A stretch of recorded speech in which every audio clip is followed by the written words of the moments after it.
On est chez RJ Hampshire, à son terrain d'entraînement.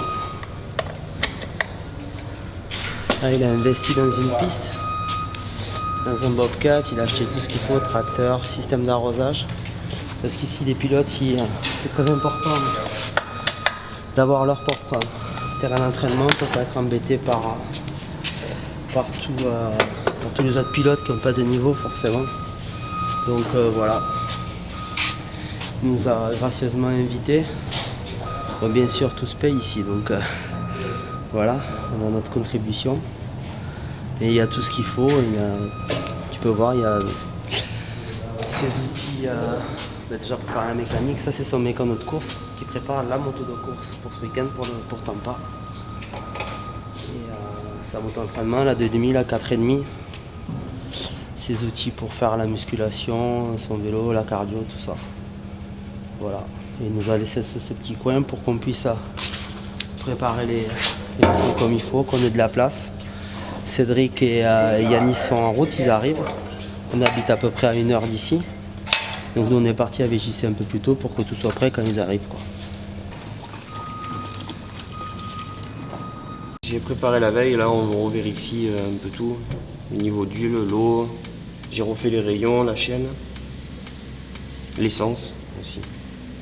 On regarde un peu tout à chaque fois, qu'il n'y ait pas de surprise.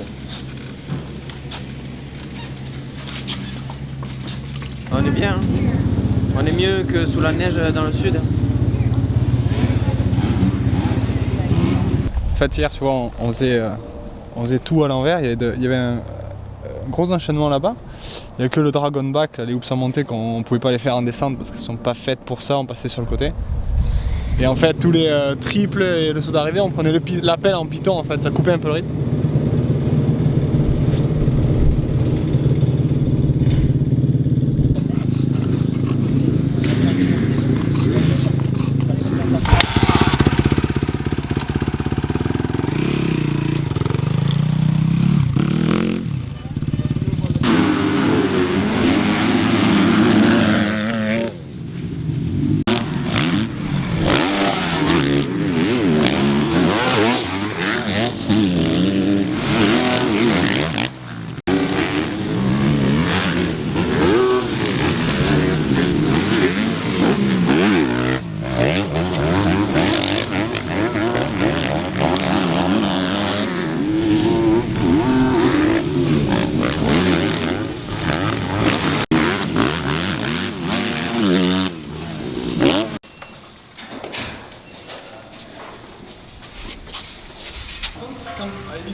Les motos sont américaines et les moteurs français.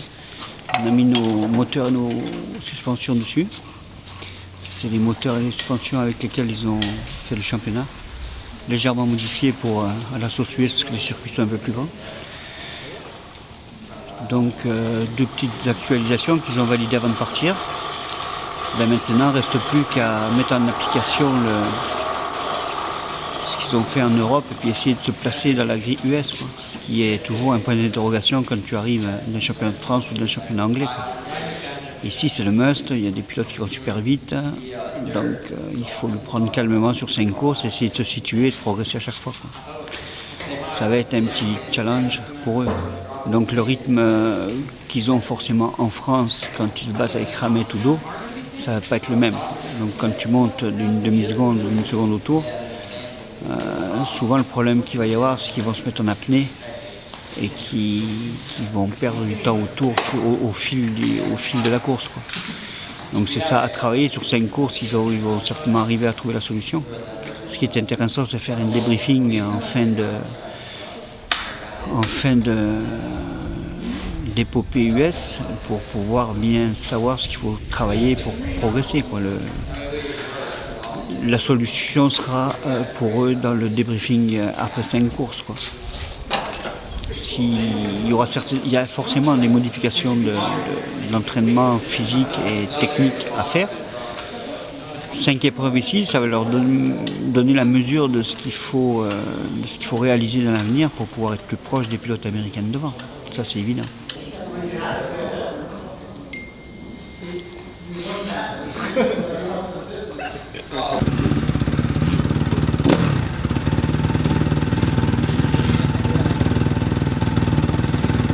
Alors regardez, la moto vibre, donc je voulais juste être sûr qu'il n'y avait pas un truc de desserré.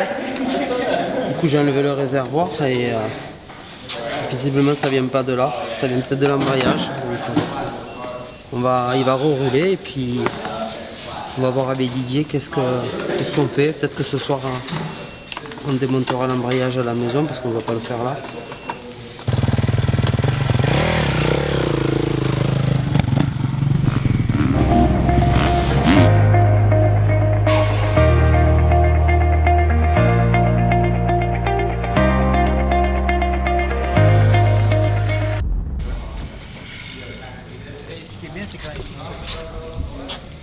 Heureusement. Sinon. Ça rafraîchit un petit peu parce que là j'en peux plus. Il fait bon un peu, non? Je n'ai même pas osé regarder la température. Mais tu sais quoi, le contraste France ici, en 3 jours, t'as beau te préparer physiquement comme tu veux chez toi, par moins 1, moins 2, 0, quand t'arrives là qui fait peut-être 25 degrés de plus, ça change la zone. You make me nervous. Fini pour aujourd'hui, on rentre, laver les motos, les préparer pour demain, ils vont rouler en motocross un peu. Donc voilà, il n'y a plus qu'à charger.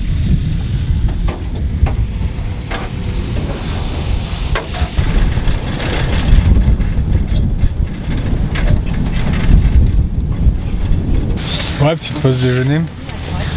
Et bah, c'est un petit peu loin quand même, chez Amsterdam, on a une grosse heure et quart. Les enfants derrière, ils sont sages ou pas? Ouais. Mais Erad, c'est Scooby-Doo Van ça. C'est Scooby-Doo Van, on est bien. On est là, hein.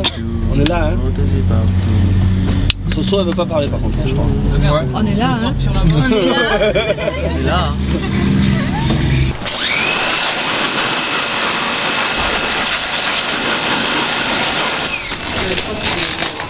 C'est Noël? C'est pas Noël que tu payes. Voilà, c'est ça.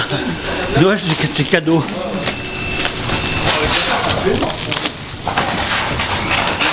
Eh ben, elle cherche mon couteau à la poche, je l'ai pas. Je l'ai pas ici. Non, ça, il est pas super long. Par contre, il est long. Qu'est-ce que ça me lance? Pas plus lourd que. Sur le coup, j'ai presque cru qu'il y avait plus de CLM bloc. Ça va, ça. Je change le piston pour Yanis. Mais un piston neuf, ce sera mieux. Dommage qu'on l'ait pas eu avant.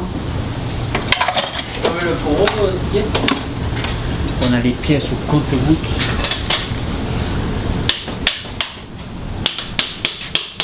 Pardon? Moi je te demandais si je peux enlever. Bah attends, on va tout desserrer parce qu'à l'extérieur ça va être compliqué après. Welcome to lebicusa.com. Il a parlé. Il a parlé. Il a parlé. Ouais. Qu'est-ce qui se passe aujourd'hui?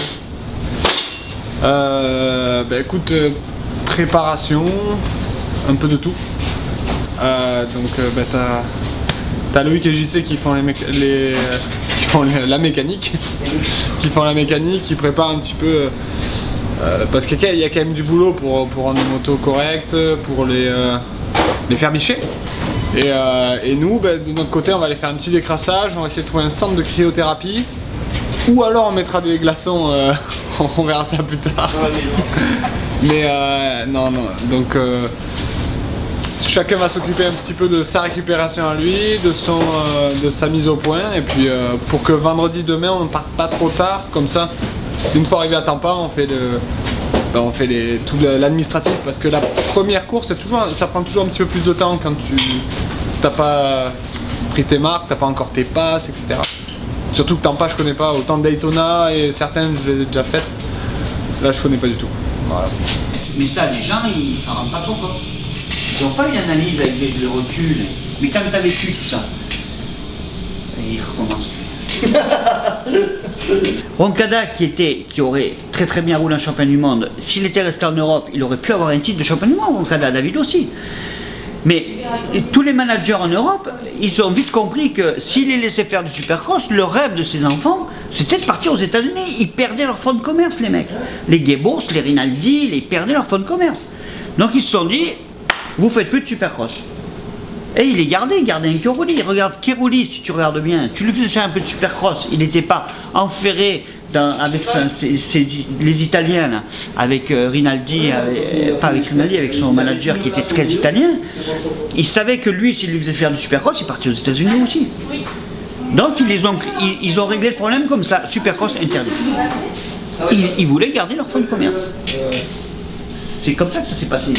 Après, chacun analyse sa chose à la façon, mais c'est comme ça que ça s'est passé. On y va avec nos affaires et tout, on part de là-bas. Oui. On fait notre tour de vélo. Sur le retour, on charge en glaçons, bain de glace. C'est pas mal ça, hein? Is this working? Hello? Hello? Hello? Hello?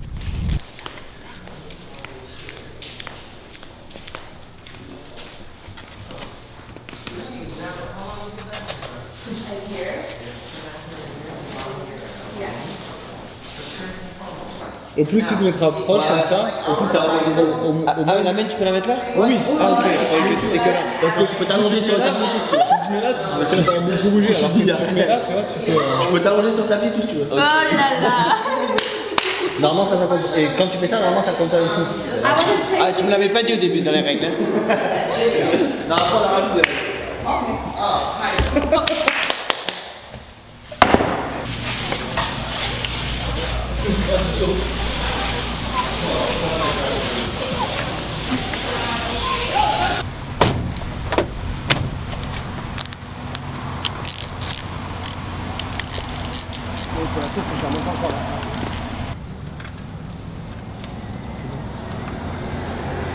On va suivre, on va tourner à droite, après il faut tomber sur Citrus Tower Boulevard.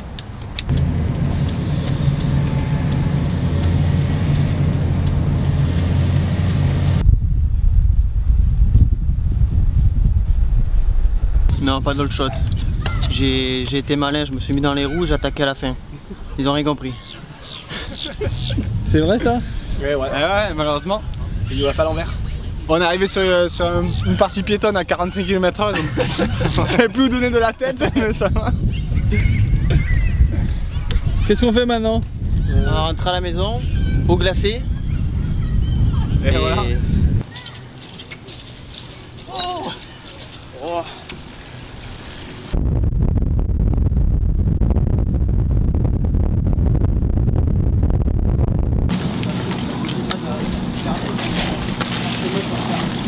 Oh merde.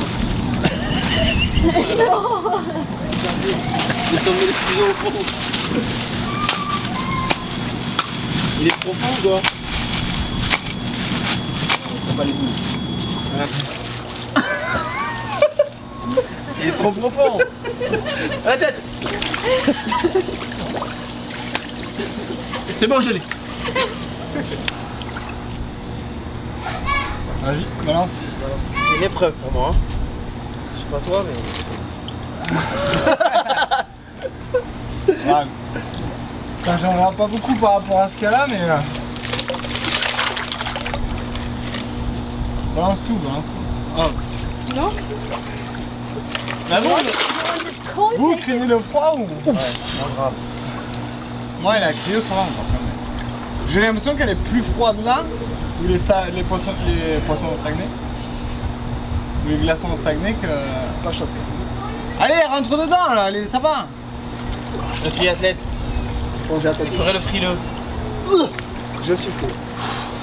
Autant t'as les couronnes, toi. Mais honnêtement, je suis pas. Là, moi, ça y est, c'est passé. Là, mais... Oh putain, c'est l'iceberg. Oh putain, attention. Voilà. Non, mais ah, c'est les jambes là. Bon, ben on est là, jeudi. Obligé de regarder la montre. Presque 6h de l'après-midi, en fin de journée, dans le jacuzzi glacé. Il y a des glaçons. Après une séance de vélo autour du lac Minéola. Ouais. Donc après-midi fun, détente, décrassage, après avoir roulé 2 fois cette semaine, donc c'est une bonne fin de semaine. Là, on est dans un jacuzzi qui est aux alentours des 12 degrés. Normalement, moi je fais de la cryothérapie chez moi, donc dans des cabines un petit peu, donc on compense avec ça parce qu'on n'a pas encore trouvé toutes nos marques ici. Et puis comme disait Yanis, on clôture un petit peu cette première semaine un peu de mise en place, de préparation de moto, on a vu il y avait Didier Villemain qui a fait le déplacement pour mettre au point, etc. Donc là voilà, on a pris cette journée parce que les 2 premiers jours de roulage nous ont vraiment vidé nos batteries un petit peu, parce qu'avec la température, tout ça, ça a été très compliqué de faire un entraînement comme chez nous. Et voilà, donc comme il a dit, un petit coup de vélo et voilà, Tampa qui arrive à grands pas quand même. T'es chaud? Ouais, ça va. Pas trop là en ce moment, mais ouais, ça va. C'est assez bien passé cette semaine. Moi, pour ma part, j'ai eu quelques avertissements avec 2 chutes, donc j'ai essayé de prendre mon temps, mes repères et tenir compte du jet lag et tout ça pour pas clôturer l'aventure dès la première semaine. Ouais. Donc voilà, c'est... Ouais, il a fallu faire attention un petit peu parce que on s'en rend pas vraiment compte, mais au final, pour ma part, j'ai fait une course encore la semaine dernière, le week-end dernier. Là, on a enchaîné directement avec juste une journée off et du testing et un bon 30 degrés plus chaud que chez nous. Et avec un rythme, on avait la chance de rouler chez Hampshire, donc on a le rythme du top 250 en light. Donc on a essayé de... Et en plus chez lui, quoi, donc c'est pas comme si on était tous les deux sur des nouveaux terrains. Donc... Voilà, c'est un peu on a puisé dans nos batteries, quoi. Du coup, demain on va partir assez tôt, je pense, pour aller au contrôle technique, contrôle de licence. Et puis voilà, on est prêt. Tu l'es toi le big? Un peu de trio.